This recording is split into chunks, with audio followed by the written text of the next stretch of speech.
Yeah. Just a second.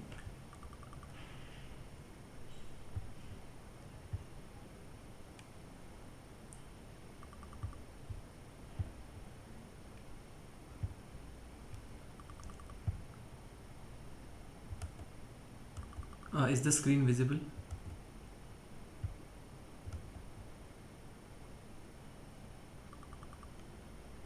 Ma'am, is my screen visible? Yes, it Yes. is. It's visible. Yes. Okay, ma'am, I'll start.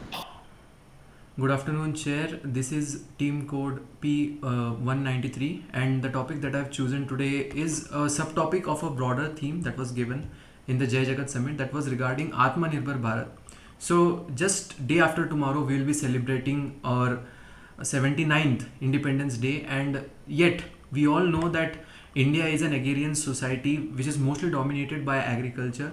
But again, there are many such problems which are not coming into picture, and I feel like this is a platform where I can discuss such problems, with which I would like to start with the quote of Mr. Vittal Wagh.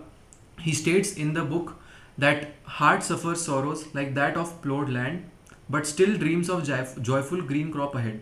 Money should be sowed in those dreams, suffering from dumb souls should be expressed in words. So, what exactly this problem is reflected that I want to address today is with regards to minimum support price. We all know that government, the central government and state government, both has their own schemes of introducing minimum support price, which is a vital role, which plays a vital role in the vision of Atmanirbhar Gramin Bharat, which aims to enhance the farmer's income and reducing the rural poverty at large. But again, when we look at the data that I have gathered, clearly gaps remain in the particular policy. So exactly how does MSP came in, how did MSP came into India? So first is with regards to in 1960 till 1980, there was no such proper mechanism.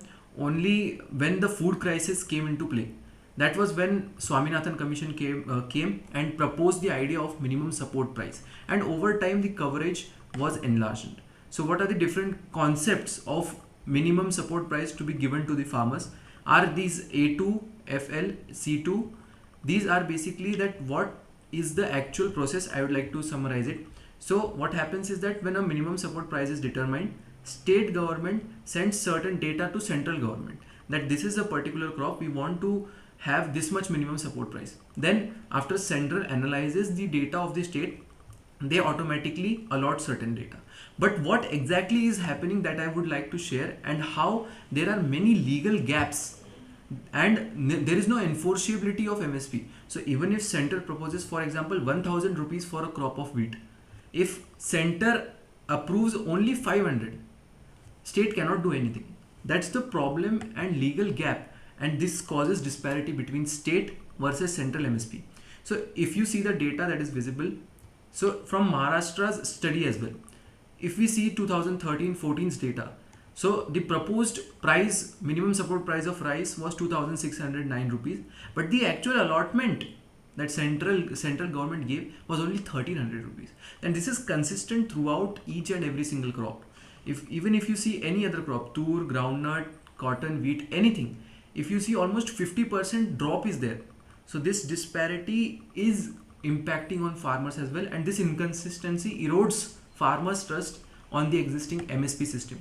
So on one hand, we are stating that we are doing well for farmers, but at the same time, we are not fulfilling their demands. That is the main problem that exists with this. And there are economic consequences as well, and the MSP literally shortfalls. So main reason behind this is that there is a legislation known as Essential Commodities Act that the center, I believe, states this reason. Essential Commodities Act section 3 says that every single person, there are many essential commodities, food, basic food amenities are essential commodities, so we cannot just fix a particular price for the same. So the state cannot ask any amount of money, it is upon the discretion of the center, what they want to give they will give. So this is where it shortfalls. So under the purview of Essential Commodities Act, the center is doing as they like, but there is no accountability, which is the reason why farmers are being burdened. We mark 79 years of our independence in a country where almost 60 to 70% still today occupation structure is dominated by rural India, agriculture. Yet we force many farmers to migrate to urban areas in search of alternate livelihoods because there is no sustainability in farming. If we see today, this entirely hampers rural development at large.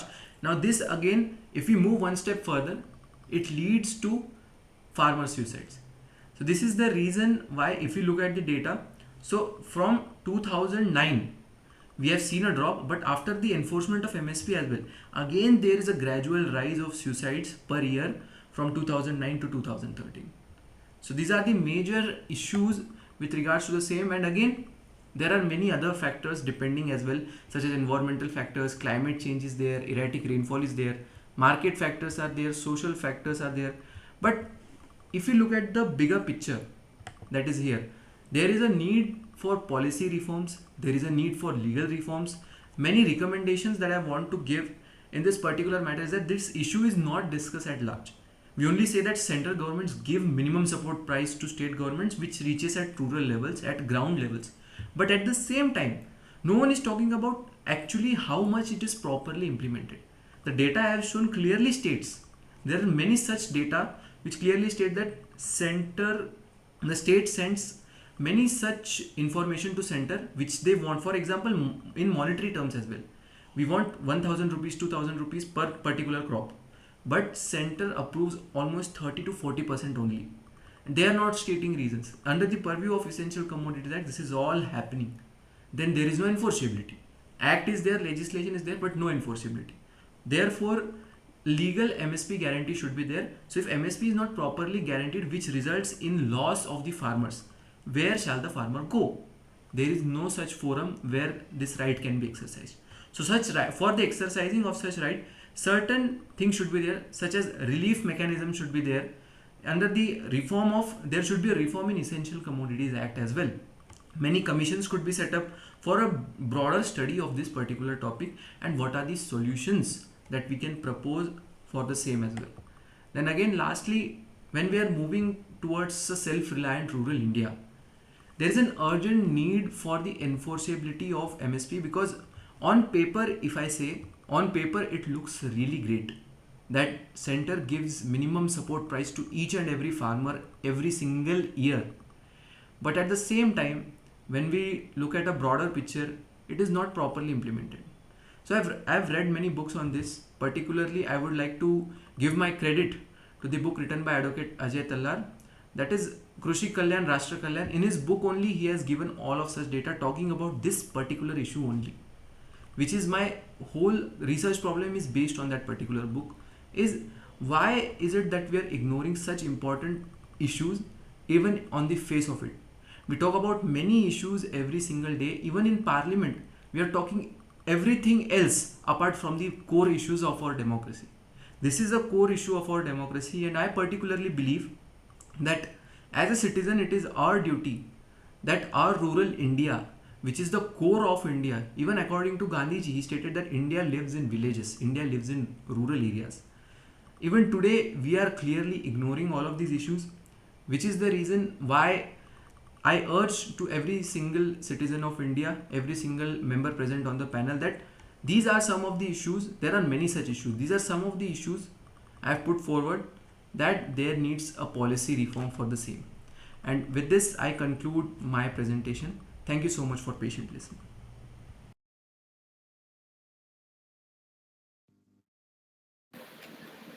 Yes, congratulations. It was an excellent presentation.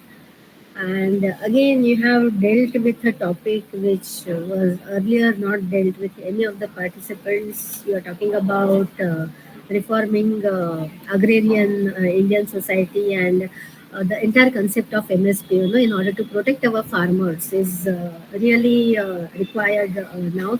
We also have heard about so many cases of farmer suicides, farmers indebtedness, and basically, I mean, if really we want to have food security for our own people, I think farmers should be the main target group, whereby we definitely have some measures to protect the farmers who are providing for our food needs. So, excellent presentation. And definitely, I mean, as you rightly said, it could be a great step if we protect our farmers to move ahead towards Atmanirbhar Gramin Bharat. So, once again, heartiest congratulations to you for a very well structured presentation. Thank you and all the best.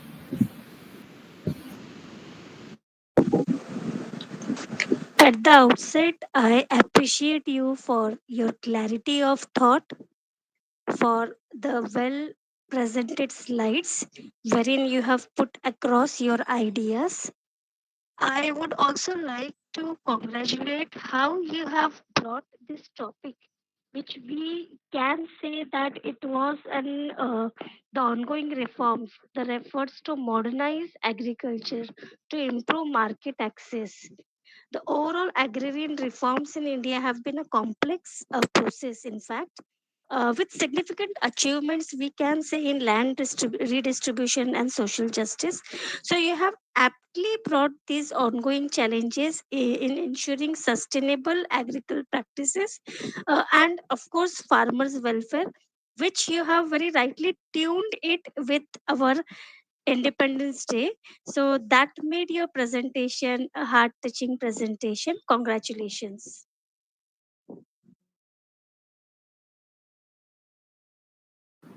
Thank you so